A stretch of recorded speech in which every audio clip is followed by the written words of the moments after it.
Hello دوستوں، کیسے ہیں آپ لوگ؟ تو دوستوں، آج ہم آئے ہیں ایک نئی ویڈیو لے کے، اور ہمارے مغل کے آخری بادشاہ جو کہ ایک شاعر بھی رہے اور جو بدقسمتی سے اپنے ہندوستان میں ان کو موت بھی نصیب نہ ہوئی، ٹھیک ہے، یعنی جہاں پیدا ہوئے وہاں وہ مرے ہی نہیں، اپنا گھر، اپنا دیش، اپنا ملک بہت دور رنگون میں جا کے ان کی قبر ہے۔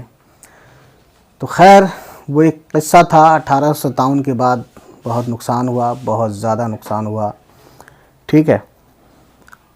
تو دیکھتے ہیں، اس میں ان کی ہی غزل ہے، یہ پڑھتے ہیں۔ اتنا نہ اپنے جامے سے باہر نکل کے چل، دنیا ہے چل چلاؤ کا رستہ سنبھل کے چل۔ کم ظرف پرغرور ذرا اپنا ظرف دیکھ، مانند جوش غم نہ زیادہ ابل کے چل۔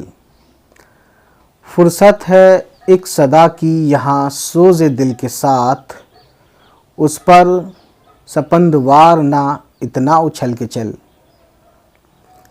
یہ غول وش ہیں ان کو سمجھ تو نہ رہنما، سائے سے بچ کے اہل فریب و دغل کے چل۔ سائے سے بچ کے اہل فریب و دغل کے چل۔ اوروں کے بل پہ بل نہ کر اتنا نہ چل نکل، بل ہے تو بل کے بل پہ تو کچھ اپنے بل کے چل۔ انساں کو کل کا پتلا بنایا ہے اس نے آپ، انساں کو کل کا پتلا بنایا ہے اس نے آپ، اور آپ ہی وہ کہتا ہے پتلے کو کل کہ چل۔ پھر آنکھیں بھی تو دی ہیں کہ رکھ دیکھ کر عدم، کہتا ہے کون تجھ کو نہ چل چل سنبھل کے چل۔ ہے طرفہ امرگاہ نگاہ خانہ عدم، آنکھوں کے روبرو سے تو لوگوں کے ٹل کے چل۔ کیا چل سکے گا ہم سے کی پہچانتے ہیں ہم، کیا چل سکے گا ہم سے کی پہچانتے ہیں ہم، تو لاکھ اپنی چال کو ظالم بدل کے چل۔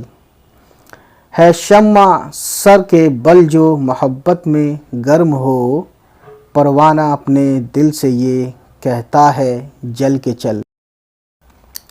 بلبل کے ہوش نکہت گل کی طرح اڑا، گلشن میں میرے ساتھ ذرا عطر مل کے چل۔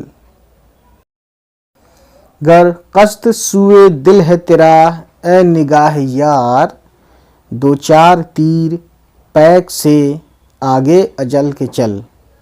دو چار تیر پیک سے آگے اجل کے چل۔ جو امتحان طبع کرے اپنا اے ظفر، جو امتحان طبع کرے اپنا اے ظفر، تو کہہ دو اس کو طور پہ تو اس غزل کے چل۔ تو دوستوں، امید ہے یہ ویڈیو آپ کو اچھی لگی ہو، تو اس وعدے کے ساتھ کہ پھر ہوگی ملاقات ہماری اور آپ کی، ٹھیک ہے۔